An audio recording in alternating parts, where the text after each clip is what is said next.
Hello and welcome to our weekly Energy Shot podcast. This is an Yes! astrology podcast Hooray! with Hooray Matt Taylor and Pew, pew, Hooray pew. Paula.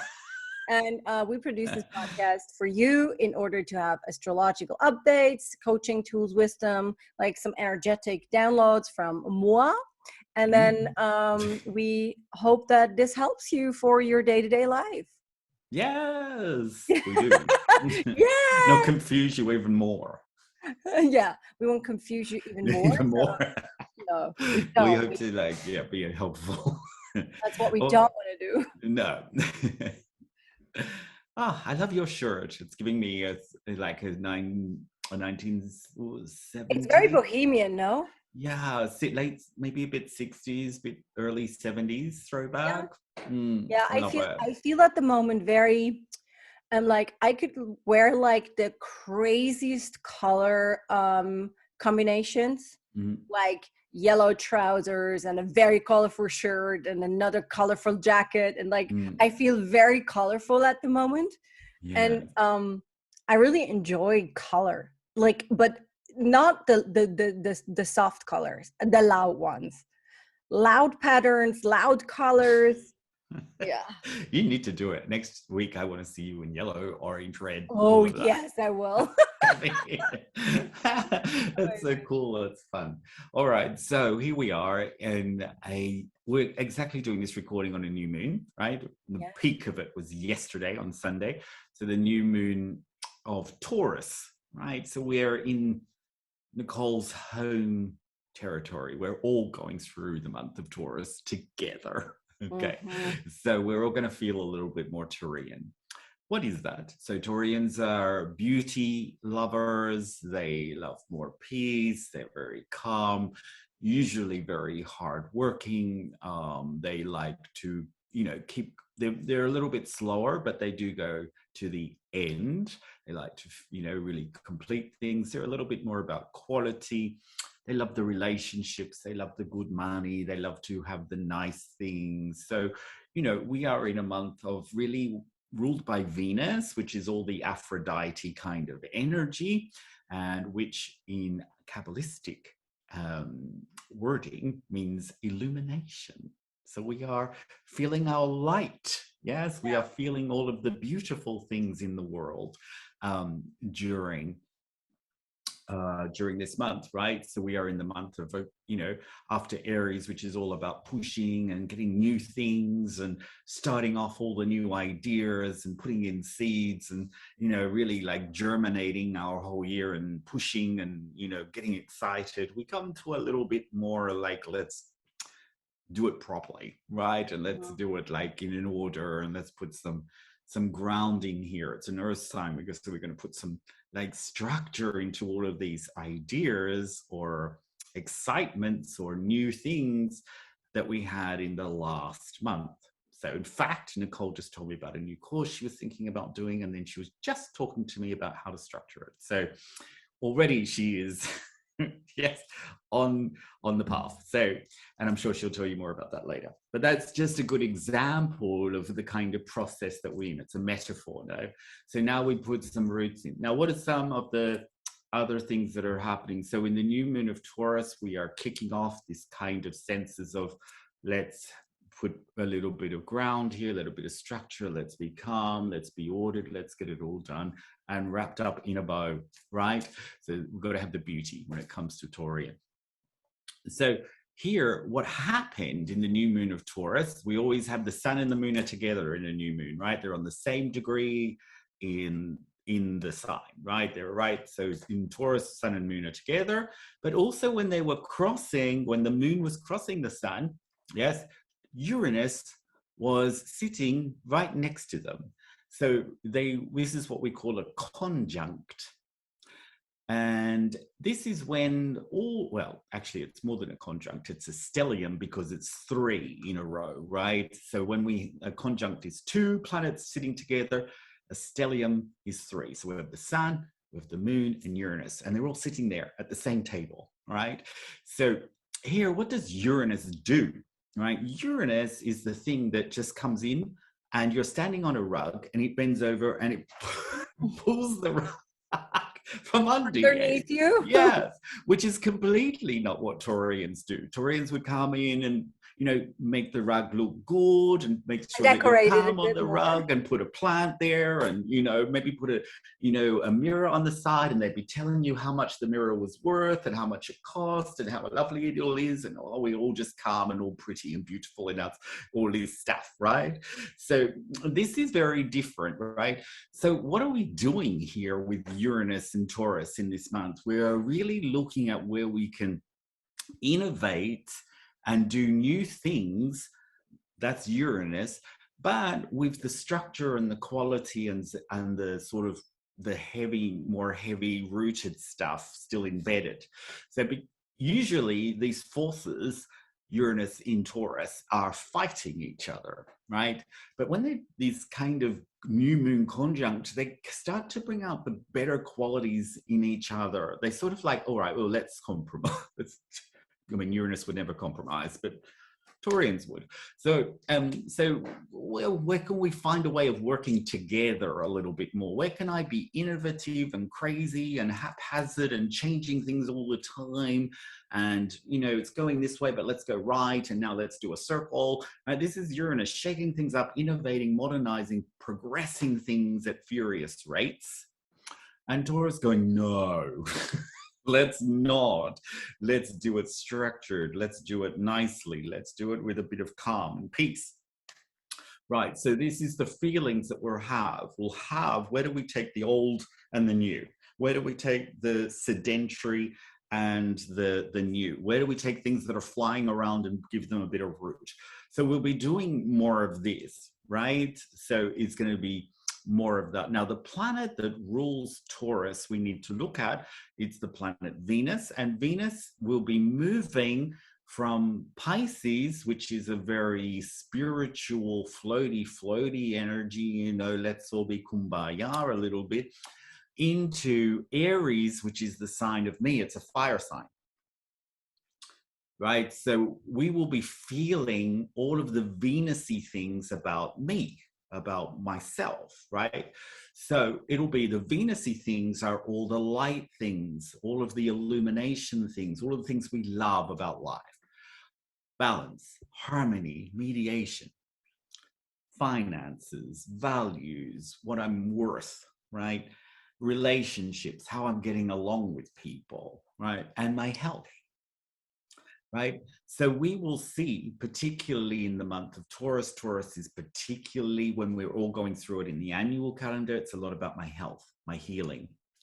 Taurians are usually people who are in the real estate, the finance, the money, the building something, the design of something, but then they go and do something like, oh, and I'm also a tarot, or I'm a yoga teacher. They're all like this. They're all, that's right, I'm a healer. They're all like this. One day they're banging into a wall about something they want to build and construct, and it's going to make them a lot of money. But then on the other hand, they've got this healing quality like a doctor or a medicine person or a healer, or, you know, they're all like this kind of juxtaposition of things, the material and the spiritual.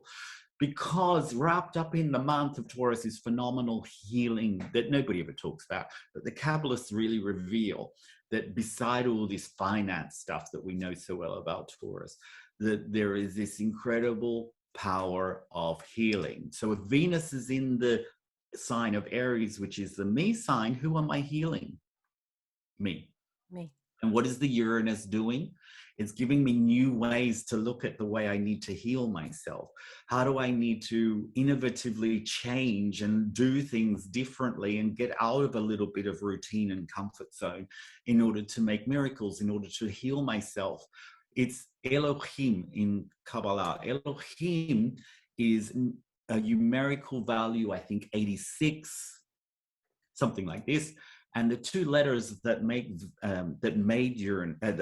Taurus and the letter that made Venus, when you add them up numerically, Pe and Vav, they are the numerological value of 86. So we know that 86 is Elohim, and Elohim is the energy of light. It's the energy of flow. So we are moving more like this. This is the month where we want to let things flow. We want to move faster or slower, Taurus or Uranus, but depending on where my light wants to flow, not where like, if you get in the Taurus negativity, it's like, this is mine, I own this, I'm not changing that, why isn't it working out for me? They have so much and I have done nothing, and they've got all this and I've got, and you're very much in the possessive, counting it up, jealous mode, right? And you're not listening, because Taurians are also famous for not listening. But why don't they listen? Because they're frightened that anything that goes into their ear might be something they need to change, that they just don't listen to anybody, particularly advice, right? So we want our ears open. Yes, for sure, we want our ears open. We want to be listening more into ourselves, right? But really into our soul, not the physical material reality that, you know, well, what's that doing? Where's that 20 euros going? What's that person buying? How much was that worth? All of that stuff, right? We don't want to be busy with it, because this is a really month to be busy inside of me. Yeah. And this is against the Taurian nature. It's obviously not Nicole. The Taurus nature wants to go into the beauty around me, not the beauty inside me, right? So this is where we want to feel the flows of energy inside of me, the beauty within me, the beautiful things about me that are soul related. What am I sharing into this world? Not as what is the world doing and make me determined that I've got nothing, right? This is the I've got nothing month in the negative, because it's all with the possessions. That is very much the consciousness of where we want to be going. Venus will move into Aries, making it more about me, the fire within me, the creativity within me, the flows within me of energies. And when I can unlimit myself and share more, I'm healing myself, right? I'm outside my comfort zones. I'm moving more with my internal GPS and taking myself down very unusual, shaky roads. But at the end, you will see a great change, a great stretch in your things that you can do, and the bigger the person that you'll be. I can feel at the moment like a big shift within my own reality, where I was for a long time constantly like giving away my energy into projects with other people, because I felt like co-creation was really important. I felt like sharing is caring. I felt like I wanted to help other healers, other people. And interesting enough, I feel a complete shift into, I have to do it myself. I do it alone. I do it, I need to like really get my energy back to me, and then create from within, from there, the inner co-creation basically. And that's really interesting, because it actually goes a little bit against my nature. It's not really what I think that I want to do, but it's very strong at the moment. This getting all that vibration, the energy that is vibrating outside, and I give my energy to a lot of people with a lot of different projects. Now it's like completely coming back to the inner realization, and through that there's a lot of abundance coming in. Yes, it's very interesting, this notion about what Taurians like to share so much and do things with others. In fact, there's a really ironic statistic that most dictators are, if you add up the amount of dictators that we've had in the whole world, most of them are Taurian. And the reason for that is they just want to share everything with everybody. They want to take everything and give it around to everybody.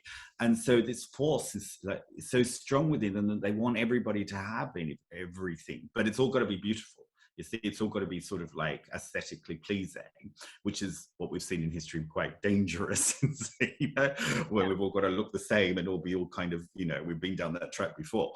But yes, this idea of Taurians really wanting to share the beautiful things is one of their, admirable qualities, right?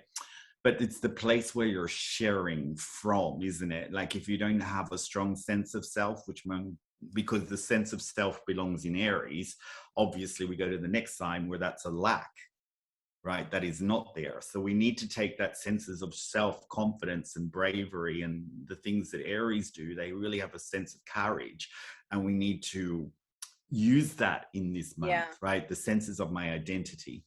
And what I could also feel in the past week or two is with that change, with like taking away the energy from the outside, from people, from places, from projects, from like, okay, I was like really like sitting down myself down and making an accounting, and like, where do I want to really put my energy in and how much? And with the retrieval of this energy bringing back to me, I could feel so much anger. Like people noticed that, and people like, and there was a lot of jealousy and a lot of yeah, negative emotions being projected to me. And yes. I found that really interesting. Then I was sitting there and I was like, okay, when something happens with one person, it was like I wouldn't even care, but there were like 4 or 5 different people projecting either jealousy or anger or disappointment towards me. And interesting enough, like, and I sat myself down, I was like, why do I see that in the outside when I invest energy within me, within my projects, when I want to do things by myself in my own tempo, with my own, because I'm quite fast when I do things. I do them, I'm quite fast in downloading things. So most of the time when I do something with people, it takes too much time for me. I'm like, oh,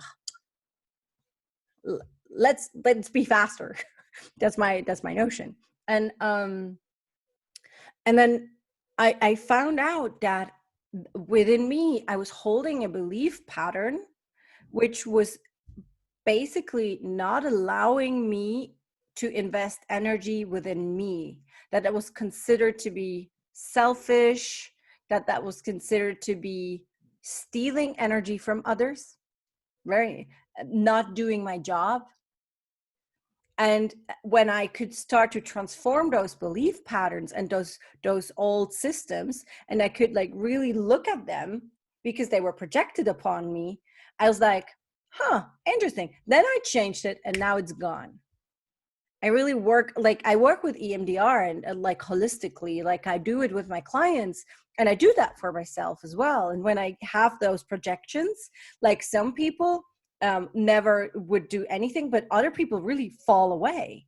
Like it just fell apart with some projects. And because this is very difficult, and this is very difficult for a Taurian when things fall away, because they like the security of the sameness, and they don't like to change themselves. No, so, and they don't like whenever they make a change within themselves, everything's falling away. It even increases. Yes.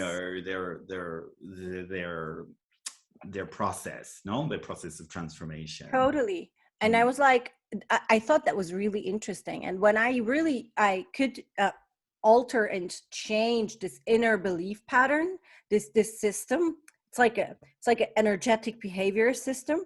It's karmic for me, at least. And I changed the whole thing, and now there's nothing projected anymore. Like nobody says anything or nobody does anything, or so you've reached it. The vibration is something altered. Out of the system, right? Where you're attracting many things in, and exactly the same frequencies, and then you change, and then those ones go, and something comes in. It's an endless process. But we're going forward all the time. Exactly. It's just like that, isn't it? And what I want to say, like, if you personally have this situation within yourself that you're like, there's some negativity projected upon me when I change things in my life, that means that you're holding this belief pattern within yourself, but it's blind, it's unconscious. Yes, that's right. And in the change process, we see a lot of our own selves reflected back at us, isn't it? And that's kind of a bit of a shock as well. I mean, this is the real reason why people don't do spirituality, because it's a hard game, right? People say, no, I'm okay. I don't think I need this right now. My life is very good, which just means I'm frightened as hell. It's a code. No, I'm kind of writing this out. I think they're right. All these things I'm just managing to, keep down. I cannot have things my can't, or get better. That might be worse if they get better. Yeah. At least if they're out Everything there, they're not coming something. Exactly, right? So this is the process, and what we're going to feel. I love these examples because what we're going to feel, the Uranus coming in here is really just going to, either if you're a proactive person, you're going to love it, right? Because it's cleansing out and getting rid of and churning everything up and changing it. But if you're in your reactive self, which in Taurus is I'm holding on, right? I'm just no to all of that, right? I'm just holding it all on and I'm gripping it more and I'm holding it more in and I'm trying to control it. And if I can't have it quite this way, then I'm going to rearrange it so that I can have it that way. Very much like this with people. Like Taurians kind of go, people, it's not working out with this kind of relationship. I'll just change it to that. And that just means I can hold the person on. Yeah. You know what I mean? Yeah, I know totally what you mean. That's right. So they're doing anything to hold themselves on. And ultimately what that loses is self of identity, any sort of confidence in yourself, because you're just, doing that, anything you need to do to hold it. So here, what we're doing in this whole process is we're proactively moving forward, and anything that, releases, we're going to really work on letting go, in Taurus as well. It happened at the end of last year and it's going for 18 months. We've got this 18-month process with the North Node in Taurus as well. Of course, this is when, the oligarchs started losing things. We've got the life, what do you call it? The life crisis. I think it's the life crisis. No, it's the cost of living crisis, right? This is very Taurian, a cost of living crisis, right? Taurian North Node really coming in. The crisis part is the South Node in Scorpio, right? Yeah. So anything with financial systems and money systems and costing systems is in a crisis, right? So this is the Taurus, right? So the Taurian is holding on to the physical world. The Scorpio is holding on to the internal world.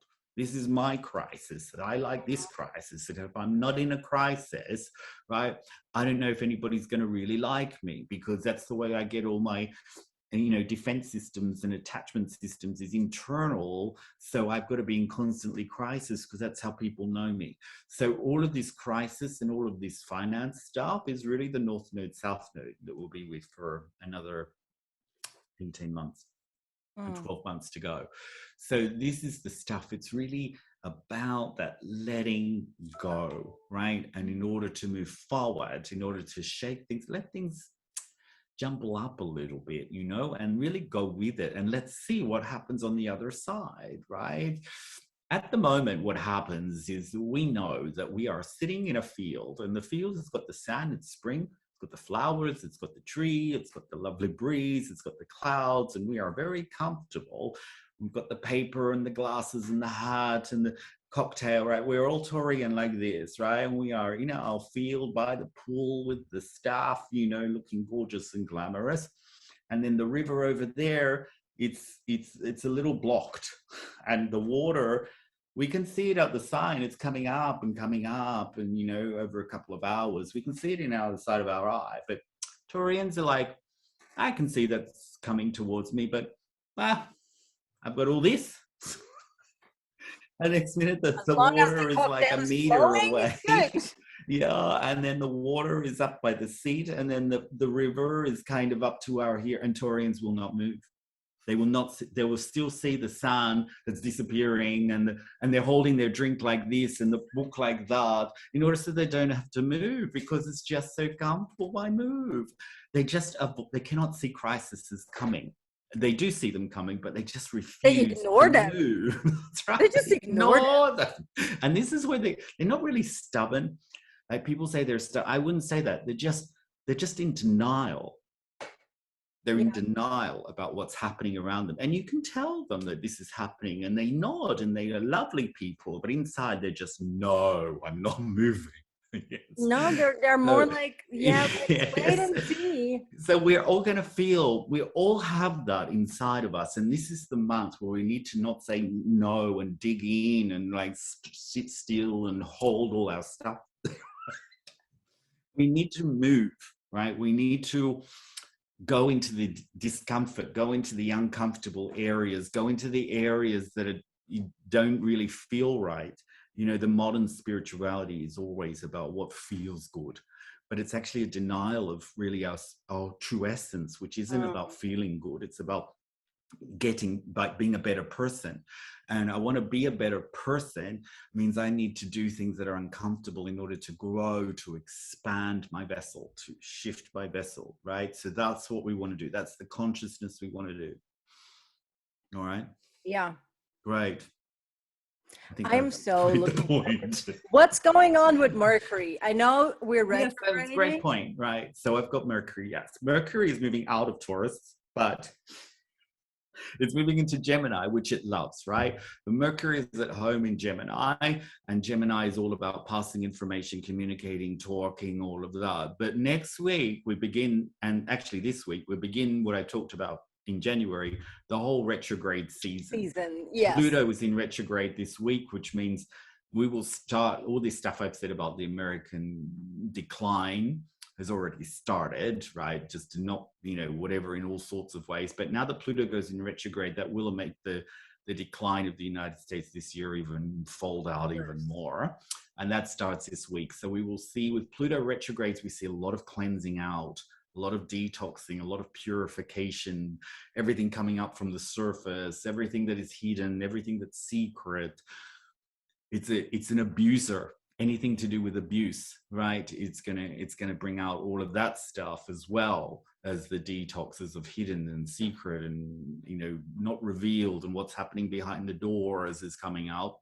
Pluto is often with the abuser, right? So we will see all sorts of that, particularly in Capricorn areas, which are governments, banks, accountancy systems, this kind of thing, right?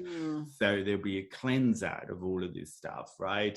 And the America is a kind of a big deal when it comes to those kinds of decisions, right? Structures, administration, banks, accountancy. We've got Venus, we've got Taurus with Uranus, which is the stock market going up and down and crazy. So the next 4 or 5, 6 months is the financial systems, government systems, institutional systems, accountancy systems are all going to be going crazy. Plus any areas of abuse. So we will see a lot of abuse stuff coming forward as well, particularly from our institutions.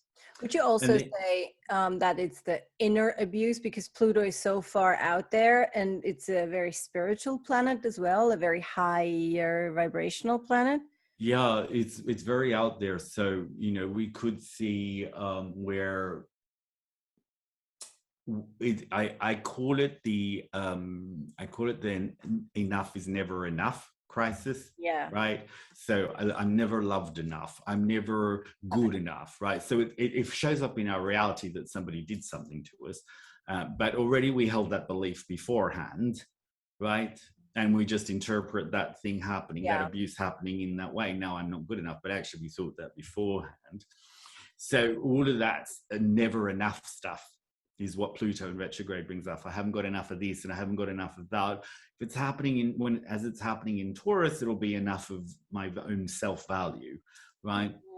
Or enough money, right? Yeah. Or enough physical. That's what I felt that that's what I felt, that it was like bringing up this notion of not enough abundance, not enough power, prosperity. Like those two fields, like that's what I feel like. Where do you feel that you're like on a personal level? Where are you not enough for yourself and your own energy? Where you don't take care enough of yourself and abuse yourself in order to then really see the opposite of it. Yeah, very interesting. Yes. I love that. And so yes, what will happen in the following week is Mercury will go into retrograde, so it will go back into Taurus, right, which will make us look. Mercury is very much about my head. So what am I rethinking about my own self-value or my own self-esteem or my own self-image, which are very Venus-y, Taurus-y kind of. Self-love, maybe? Yeah, self-love, rethinking where I don't love myself enough, rethinking where I don't have any value in the world, rethinking where I don't have anything to share, or I don't have anything to offer. It all feel like that. So yeah, that's right. So as I sort of said, this is beginning of retrograde season. It'll, this year starts now this week, and it goes, well, very good. Time. We'll just say a long time. Okay. I'll have a lot of retrogrades to talk about. Oh, I love it. I love retrograde season because I think it's like for my work, the work of like teaching people what your body holds in order to be fruitful, and like everything is within. So retrograde means it's presented to you in those areas, like your body presents you the vibration that you hold, which is so amazing. Like I love retrograde season. Yeah I mean, it can be cleansing out some things. We talk about some things that might not happen in it because they're not part of a person's personal experience yet, but it's a good idea to see what's happening around you as well, so that you can understand it. Totally.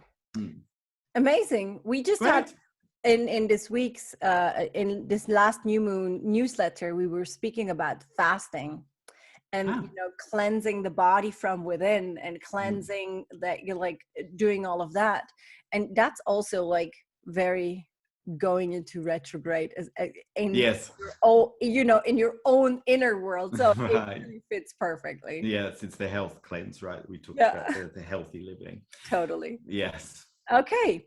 Thank you very much for listening, everyone. If you liked our podcast, please share and subscribe. We love that. Also the subscription on YouTube and everything else. Yeah, we're back next week. Yay. Amazing. Have a great week, guys. Bye. Bye. See you later.